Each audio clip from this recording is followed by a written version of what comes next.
Good day, learners of Special Program in Sports 8.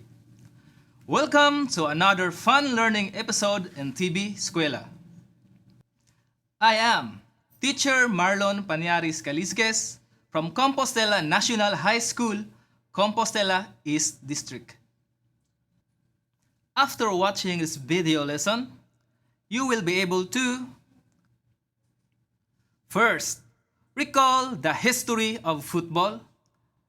Second, identify the essential skills in football. Today, we will discover new knowledge of one of the exciting sports events in the world of sports. To introduce the sports event football, let us first know its history to know how it evolves. Are you excited? That's great!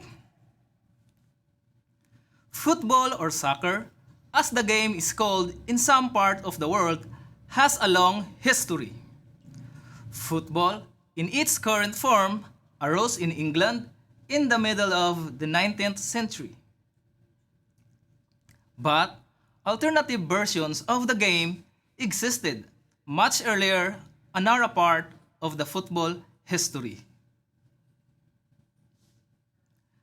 The first known examples of a team game involving a ball which was made out of a rock occurred in old Mesoamerican cultures for over 3,000 years ago. According to the sources, the ball would symbolize the sun and the captain of the losing team would be sacrificed to the gods. The first known ball game, which also involved kicking, took place in China in the 3rd and 2nd century BC under the name Cujo. Cujo was played with a round ball on an area of a square. It later spread to Japan and was practiced under ceremonial forms. Other earlier variety of ball games had been known from ancient Greece. The ball was made by shreds of leather filled with hair.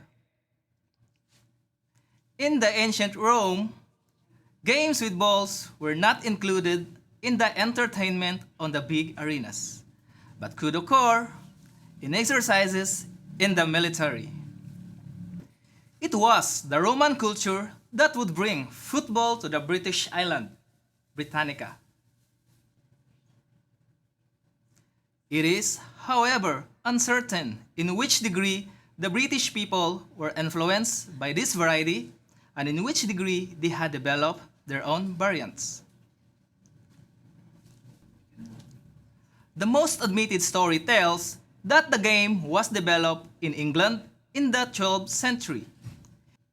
In this century, games that resembled football were played on meadows and roads in England. Besides from kicks, the game involved also punches of the ball with the fist. This early form of football was also much more rough and violent than the modern way of playing. An important feature of the forerunners to football was that games involved plenty of people and took place over large areas in towns.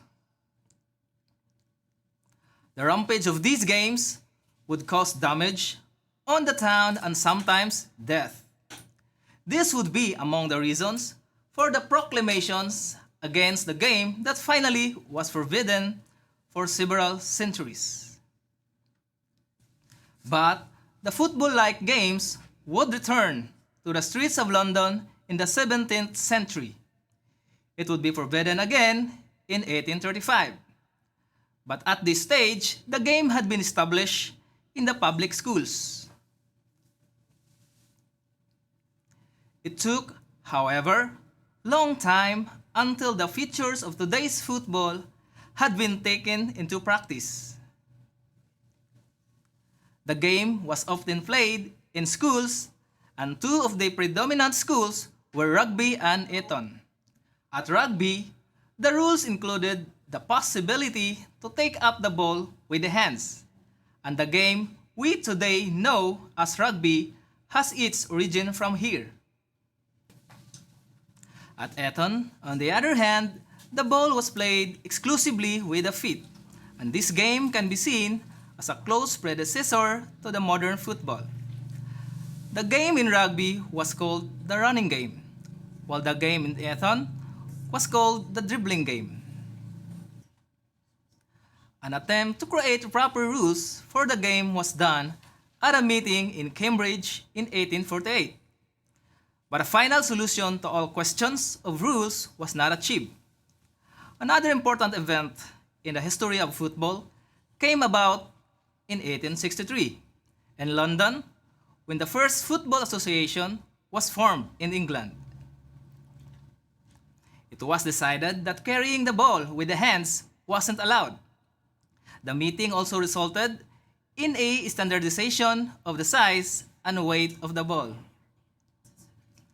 A consequence of the London meeting was that the game was divided into two codes, association football and rugby. The game would, however, continue to develop for a long time, and there was still much flexibility concerning the rules. The sport was at first an entertainment for the British working class. Unprecedented amounts of spectators, up to 30,000, would see the big matches in the late 19th century. The game would soon expand by British people that traveled to other parts of the world, especially in South America and India. Now that we're acquainted with the history of football, let us move on to learning a few essential skills that a player should acquire to become a professional footballer. First, dribble. It is the most important act while playing the game. Dribbling means controlling and keep possession of the ball while running. To dribble means to keep the ball with you and your team's possession. You need to dribble well so that you touch the ball strong enough to move it forward, but you should also see that it doesn't move away very far from you. Second, pass. To pass a ball means to move the ball accurately to the place where you want it to be. To pass a ball, you have to kick the ball in a direction where you want it to move. Passing a ball can be done using the inside of your foot. This will give good accuracy and require less power. After learning to pass the ball, you can master the act by slicing and hooking the ball to pass it to your teammates. Third, shoot. Shooting a ball comes in a scene when you are closer to a goal and you need to score a goal. This will need a lot of power and accuracy. You need to set your plantar foot and aim at the goal and shoot the ball. Taking the right place on the field is very important. Sometimes, the player needs to run a lot when he is not near the ball.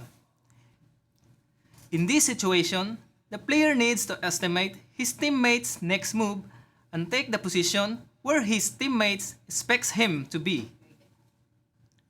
Fourth, defend the goal.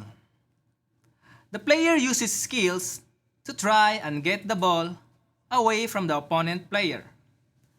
The player needs to be focused and should quickly tackle the ball based on the moves of the other player. In some situations, opponent players could trick, but the player should constantly keep an eye on the ball and player movements. This way, a player can defend the opponent from scoring a goal. Fifth, head the ball. A player uses his forehead to guide the ball in the desired direction and passes it to his teammate. Heading the ball is frequent when scoring a goal after a corner kick. 6. Juggle. Juggling is not an easy task, but it is important for a player to learn how to juggle when required. This helps to control the ball when it's coming in the air, as the ball won't be on the ground every time. 7th. Use the non-dominant foot. It is very important for a player to learn how to use his non-dominant foot, since this can be an advantage for the opposing team if not mastered. Playing with only the dominant foot is playing handicap. Hence, to learn how to use your non-dominant foot is very important. 8. Be spontaneous and keep your originality. This is the key to master the game. Having an own style of the play is a great asset. One should learn to be either tricky, fast, powerful, or defensive. Since you have already acquired knowledge in football, now you can already identify the essential skills in football. Kindly get a clean sheet of paper and ballpen, and let us assess your learnings. Directions.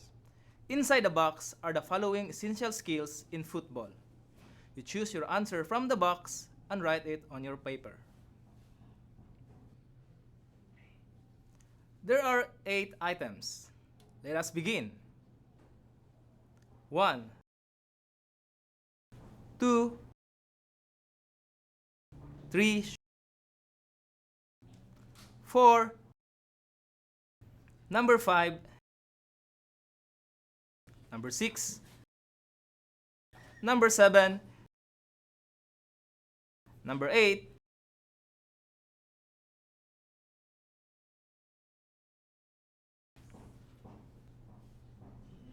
now, let us check your answers. For number 1, the answer is very good. It's dribble. Number 2, the answer is yes, it's defend the goal.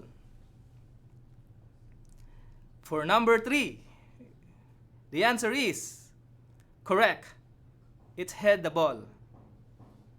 For number 4, the answer is you're right. It's juggle. And for number 5, the answer is absolutely. It's pass. For number 6, the answer is very good. It's shoot. For number 7, the answer is yes. It's use your non-dominant foot. And for number 8, the answer is absolutely. Be spontaneous and keep your originality. Congratulations, dear learners. What a productive day to all of us.